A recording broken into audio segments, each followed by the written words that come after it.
Hello po, good afternoon po sa inyong lahat mga ka-IBL. So andito po tayo ngayon sa Despi Center natin. So finally po mga ka-IBL, actually itong unit natin, ito po ay Suzuki DE64B.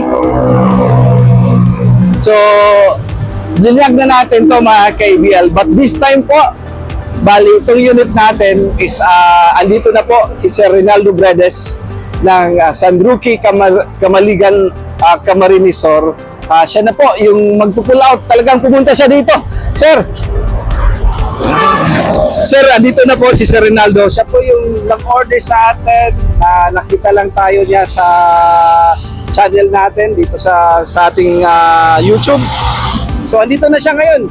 From Camarinesor, pumunta talaga siya dito. Nag-aeroplano pa para i-pull out lang niya itong ating Suzuki DE64B na order niya sa atin.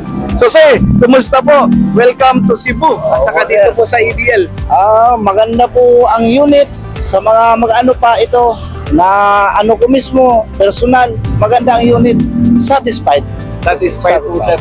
So dati sir, parati lang po tayo nag-uusap sa FB page, nagtatawagan. Hindi ba kayo kinabahan na hindi nyo pa ako na-meet personal, in person? Medyo, honestly, medyo may ano na, pero yung feel ko talaga na okay kasi nakikita ko. O kahit sa lahat, kung paano ginawa, paano hanggang sa mapinturahan, hanggang sa, nakita ko talaga. Nakita ko po talaga. Kaya siguro naman, kung talagang wala tayong ano sir, ipinulipid ko kahit wala pa ako dito. Opo. Sa totoo lang po, tamang-tama po. Itong unit natin, hindi pa dumarating si Sir. Last week pa po, talagang full payment na po ang unit. So talagang hindi po siya talagang nag-alinlangan na talagang nag-trust sila sa atin dito sa EDL Cebu Motor Traders. Kasama niya po yung asawa niya at saka yung anak niya. Isang family siya. Sila andito na po, Sir. So maraming salamat talaga sa trust niyo po sa amin. So Sir Rinaldo, thank you po. Thank you din po sir. Sana makuha niyo po kami sir, ma-recommend niyo po kami dyan sa Albay, sa Camarinesor. Ang layo-layo talaga. Talagang namasahe pa sila ng eroplano para lang pumunta dito. Isa tayo sa mga satisfied customer sir. Isa tayo. Sir, kanina sir, na-test drive niyo po ang unit. Medyo may mga ano kasi siyempre surplus yan eh. Opo. Pero naayos natin kaagad ng madali.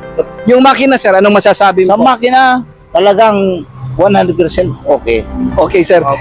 Sir, sabihin ko lang sa iyo, ang unit natin mayroon tayong warranty sa engine at saka transmission. Pinalitan natin to sa clutch lining, Alvin. Lahat po pinalitan natin. Yung makina nakita niyo naman po. Magandang arangkada. Arangkada sir. Opo. So kanina pinalitan natin yung axle niya kasi parang may tunog. May tunog na. May tunog. But ngayon, okay na, pinalitan natin surplus Japan. Salamat sir na talagang malasakit nyo sa kliyente. Opo. Nandyan talaga. Hindi binibitawan na kahit konting problema, talagang gagawain. Sir Rinaldo, maraming salamat sir sa trust niyo po sa amin sir. So ayan po mga ka-IBL, yung isang satisfied client po natin, si Sir Rinaldo Bredes.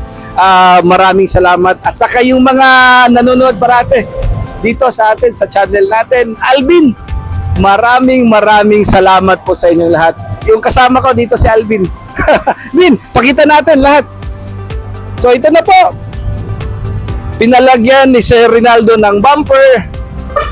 Very nice. At saka yung stepboard sa likod, Alvin. Solid na solid po ang unit natin. Ang ganda ng arangkada ng makina. Sabi nga po ni Sir kanina, tinest drive nila ito, wala na pong problema. So, ready na po dalhin itong unit natin. Very nice. So, ang route natin dito, Alvin, bali dadalhin to sa Cebu to Bugo. Papasakay natin to sa Maya Port. Tapos, i-drive nila ng 2 hours going to Maya Port, Alvin. It's 134 kilometers. Tapos, Maya Port, Bugo to Matnog. Tapos from Matnog, ida-drive naman nila going to Naga. So ayan po mga ka-IBL, kung gusto nyo po mag-order sa amin ng ganitong unit po, pwede kayong tumawag sa amin sa 0917-874-2795 or pwede lang kayong mag-message sa FB page natin sa EBL Cebu Motor Traders. Maraming salamat po, Sir Rinaldo. Thank you po talaga. Thank you po, sir. Salamat din, Maraming sir. salamat po. Thank you po. Thank you po. Magandang unit. Salamat po, sir. Thank you po. Nice.